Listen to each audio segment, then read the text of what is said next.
You're in an immigration checkpoint, sir. So your job here is to respond whether you are a United States citizen or not. If you do not answer the question, you will be detained, you'll be placed under arrest and taken inside. I'm going to tell you again, or we're going to place you under arrest. Are you a United States citizen, sir? Welcome back to the channel Badge Auditor. Today, we're looking at a disturbing incident where a citizen uses his rights to remain silent. What began as a peaceful exercise of the right to remain silent resulted in a physical extraction, the seizure of personal property, and alleged evidence tampering. This footage from Long Island Audit captures a disturbing escalation at a Border Patrol interior checkpoint. As we analyze this encounter, remember our guiding principle: stay aware with law. No, nothing. All right, sir. If you don't mind going to the number 2 parking spot, the agents will be in there for you, okay? Anyway, sir. So this is an immigration inspection, sir. So we're gonna need you to declare your citizenship. Are you okay, sir? You have some kind of medical emergency going on? You look pale, sir. Are you gonna speak to us?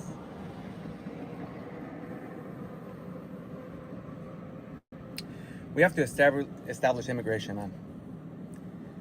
So let us know if there's any issue or anything, if we can assist you in any form.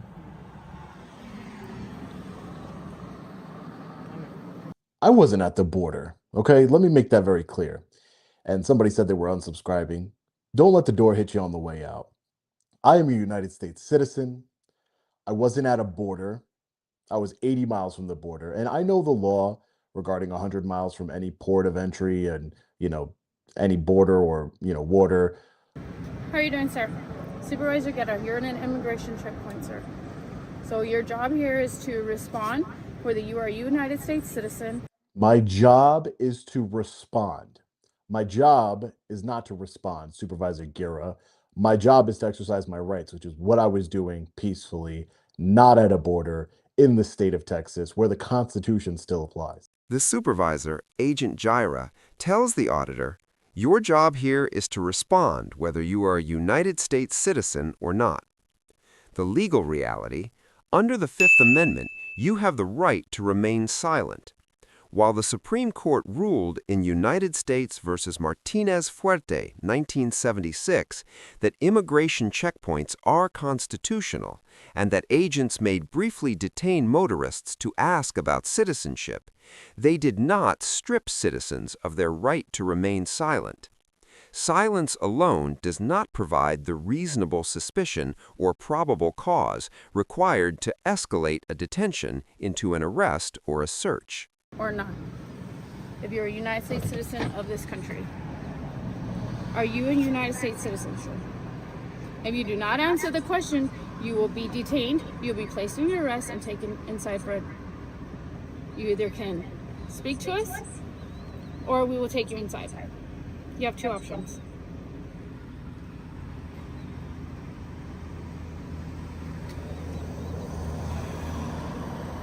I'm going to tell you again, or we're going to place you under arrest. Are you a United States citizen, sir? All right. Step out of the vehicle, man. No weapons, no nothing? Step out. Put your hands right here. So at this time, you saw the Supervisor Guerra open up my door. Another Border Patrol Gestapo agent, a tyrant, violently grabbed me, unbuckled my seatbelt, violently grabbed me, and yanked me out of the vehicle where I almost fell down. He throws my camera onto the dash. Then he violently rips me out of the vehicle and begins to search me. The auditor describes being yanked from the vehicle after refusing to speak. Agent Gyra allegedly claimed, "This is a new administration. We don't just let people remain silent anymore."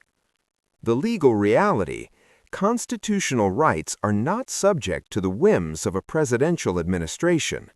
For an officer to force a driver out of a vehicle and search them, a Terry frisk, they must have specific, articulable facts suggesting the person is armed and dangerous. Refusing to answer a question is a protected right, not a threat of violence. And right there is where the Border Patrol officers turned off my camera. And it gets worse. So I'm just going to explain it to you because obviously I don't have any body camera footage. They all had body cameras on, but none of them were activated. I asked them, why aren't your body cameras on? They said that they don't need to be on. They told me that I needed to provide my fingerprints. They wanted me to put my fingerprints onto a scanner so they can identify me. I refused. I was then told, if you do not put your fingerprints, if you do not put your fingers, give us your fingerprints, we're going to grab you and violently force you to give us your fingerprints. I said, no, I'm not going to give you my fingerprints. They told me, well, I guess we're going to be fighting then. I said, I'm not fighting anybody, but I am not willingly giving you my fingerprints. They said, all right, well, we'll put you in the cell. They didn't like that I was exercising my constitutional rights. I told them I don't consent to any searches or seizures, and they laughed in my face. They laughed at me. Well, I did invoke my right to remain silent, but the other thing is that they take me out of the cell and they say, well, you need to identify yourself or we're going to arrest you for failure to ID. I said, you got to do what you got to do. They were like, I don't know why you're being so difficult. They put me back in the cell. They take me out of the cell. They keep putting me back. Every time that I would deny, I would exercise my rights. They would put me back in the cell. They said, they are laughing. They're laughing. They said, we don't care we don't care. This is not your kid. We're doing our jobs. They said, this is a new administration. We can do whatever we want now. That's what they told me. That's what the supervisor, Gira, told me. Now let me show you another picture. So I leave, and this is what happens. Look at these guys. I'm gonna make sure I got everybody's face here. There goes the. Look at all of them. Look at these guys. I'm gonna make sure I got everybody's face here. There goes the coward right there. Coward. They searched my backpack. They searched my suitcase, which was in the trunk, and they even. I'll show you really quick here.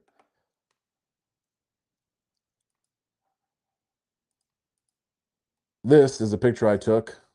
Let me show you.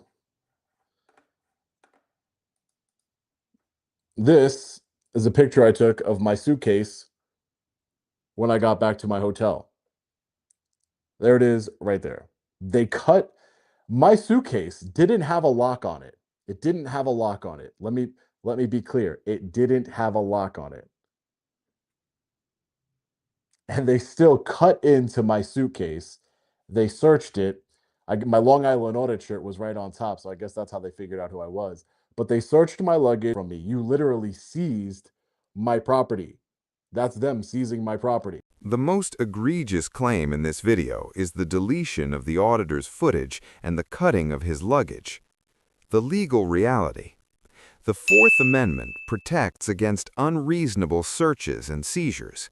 Without a warrant or probable cause that the vehicle contains contraband or illegal aliens, cutting open luggage and searching personal effects is a significant violation. Evidence tampering. If federal agents deleted video from a private device, they potentially committed a federal crime under 18 U.S.C. Section 1519, destruction, alteration, or falsification of records in federal investigations. Cut it open, took my property from me, and then this is the phone that I was recording with. This is just a burner phone that I record with. I open up my phone, and there is no video. I go to the gallery. I'm talking to my attorneys. I'm trying to figure out what happened. I'm like, all right, let me look at the video, see when did it cut off? You know, this video right here. The original video. No, nothing. This one right here. I go, and they deleted it. They deleted it from my phone. But these idiots, these tyrants, these ignorant tyrants who know nothing, they deleted the video from my phone. But you can't, I don't know if they know this or they don't know this, but you know, when you go into here to collections and then you go to recently deleted and you have to delete it from the recently deleted and use Face ID in order to permanently delete it from the phone. They couldn't do that, obviously, so I found it in my recently deleted. That is a federal crime, ladies and gentlemen, that these border patrol agents, these heroes, these people who are protecting our border and protecting us from illegal immigration, you know, I'm not an illegal immigrant. I am a law-abiding United States citizen who fights and stands up for rights of everyone, the rights of everyone in this country. So I can't sue. People are saying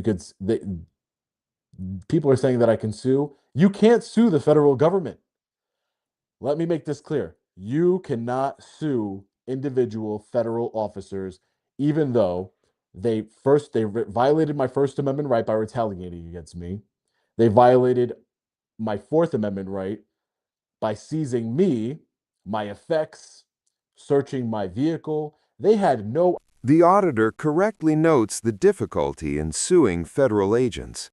Unlike state and local police, who can be sued under 42 U.S.C. Section 1983, federal agents are shielded by a doctrine that has been consistently narrowed by the Supreme Court. A Bivens action is the only path, but the court rarely allows these lawsuits to proceed in new contexts, and immigration checkpoints are often considered a new context that grants agents near total immunity. I asked them, what's your reasonable suspicion? They said, we don't have any. We just don't know who you are. So they had no reasonable articulable suspicion of anything, that I'm not a citizen, that anything. They just said, we need to know who you are. That's what they said. So it's very unfortunate. I felt so violated. I was in the United States of America and I felt so violated. Look. We're going to need to declare your citizenship. Are you okay, sir? You have some kind of medical emergency going on? You look pale. The outcome of this encounter was a total disregard for the Fourth and Fifth Amendments. By deleting footage and physically intimidating a citizen for their silence, these agents prioritized compliance over the Constitution. If we allow the 100-mile border zone to become a Constitution-free zone, the rights of 2/3 of the U.S. population who live in that zone are at risk. What do you think? Should federal agents be held to the same civil liability as local police? Let us know in the comments. Don't forget to subscribe to Badge Auditor for more global police accountability and legal analysis.